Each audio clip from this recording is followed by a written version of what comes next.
Money, credit, we use them every single day, but do we really get how they work? Well, let's pull back the curtain and take a look at the hidden systems that connect the cash in your wallet or the cards you tap to the entire global economy. But first, just imagine for a second, what if you couldn't just buy stuff? No cash, no cards, nothing. How would you get the things you need? It sounds like a weird thought experiment, but it's actually the fundamental problem that money was invented to solve in the first place. So let's dive in. This is the story of how a deceptively simple idea, money, fixed that ancient headache. But in the process, it also built a powerful, complicated, and often very unequal new world. We're going to explore how it works, who it works for, and who sometimes gets left behind. Okay, so before money, what did we have? We had barter. And let me tell you, it was the original and deeply flawed way of doing business. Let's make this real. Imagine you're a fantastic shoemaker, but you're hungry and you need wheat to feed your family.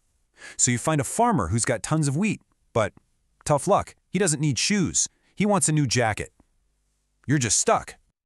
Yeah, there's actually a fancy term for this problem. Economists call it the double coincidence of wants. It basically means you have to find someone who not only has the thing you want, but also wants the exact thing you have.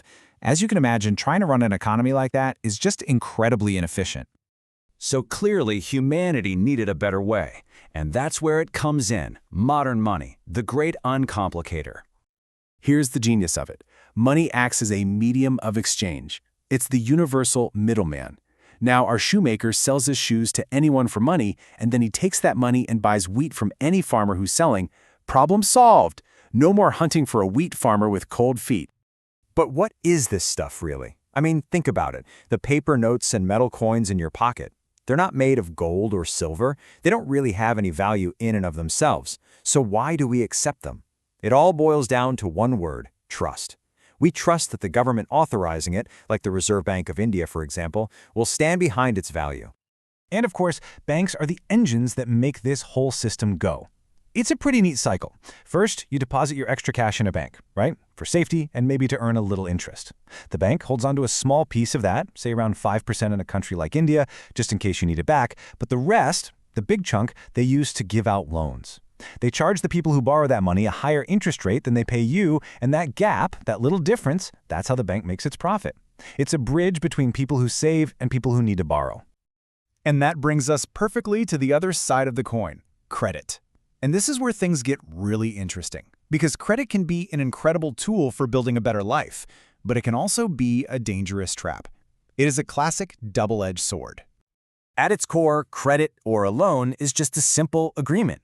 A lender gives a borrower some money, goods, or a service, and the borrower promises to pay them back later, almost always with some interest added on top. Now let's see how this plays out in the real world with two totally different stories. First, you have Salim, a shoe manufacturer. He gets a massive order, but he needs cash up front for materials. He takes out a loan, he makes the shoes, he makes a great profit, and his business grows. For him, credit was a ladder up. But then you have Swapna, a small farmer. She takes a loan to buy seeds and fertilizer, but then pests destroy her crops. Suddenly, she can't repay the loan. The debt spirals out of control, and she's forced to sell a piece of her land just to settle up. For her, credit was a trap. And the source material puts it in this really stark way. It says, credit, in this case, pushes the borrower into a situation from which recovery is very painful. And that right there is the definition of a debt trap. So why the huge difference? Why did Salim succeed while Swapna got trapped? Well, it's not just about good or bad luck. It often comes down to a massive systemic issue: the great divide between formal and informal credit. All right, let's break this down. On one side, you've got the formal sector. These are your banks and cooperatives. They're supervised by a central authority, like the RBI, and they usually offer lower, more reasonable interest rates. But then you've got the informal sector. This is, well, everybody else. Moneylenders, traders, even your boss or your relatives. There's no one watching over them, and that often leads to crazy high interest rates and pretty unfair tactics. So, with all that in mind, it begs the question, where do people, especially in rural communities, actually get their loans from? All right, so check out this data from 2019. You can see commercial banks are the biggest slice of the pie, at just over half. But look closer. That bright red chunk? That's moneylenders, the informal guys. They still account for almost a quarter of all rural loans. That is a huge, huge number.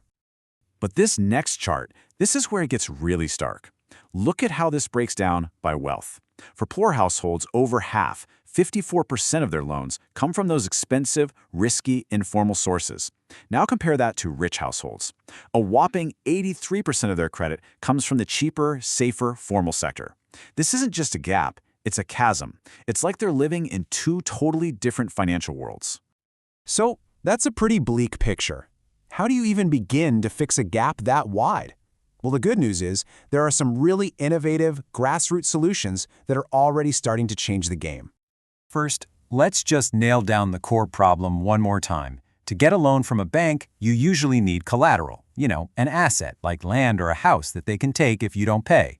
So how can someone who's poor get a loan when, almost by definition, they don't have those kinds of assets to begin with? Well, the answer, it turns out, lies in people power. Meet self-help groups, or SHGs. These are typically small groups, maybe 15 to 20 people, usually women in a neighborhood, who all agree to pool their small savings together on a regular basis.